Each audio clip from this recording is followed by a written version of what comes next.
This video explains how we speed up our composting process. We actually add soft tissue plants to our compost that we actually grow on purpose for this. And we start to a new pile on top of our old pile, which allows the microbes to travel upwards. It gives them new food. Here we're taking some well-rotted horse manure, and it as well is full of life. This life is able of composting anything. So we're putting this layer on top. Now we're going to add a layer of compost with this. Here we go. So we're going to put another layer of compost, and we cover the greens completely. So once that layer is completed, we start another layer. This layer is going to go through the same process. The air helps with this decomposition process a lot. So keep your compost pile very fluffy for the first week.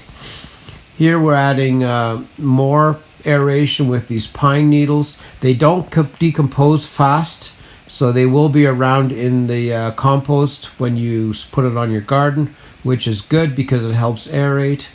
When the greens have decayed, the pine needles still fluff up the soil when you're rotating it. So they do have a good function, these pine needles. Just don't overload your compost with them. That's very important. Here we're putting more topsoil on top of this, compost on top of it. And we'll top all this off with another layer of topsoil so that the compost pile is completely covered. Water heavily, wait for 1 week before you rotate all this. And we always do these compost piles in direct sunlight, especially here on the equator where the sun is incredibly strong. It helps so much with the speeding up the process and heating up the compost pile. This process can provide up to 6 wheelbarrows of rich topsoil. So it's a huge benefit to our garden where we have such thin layers of topsoil.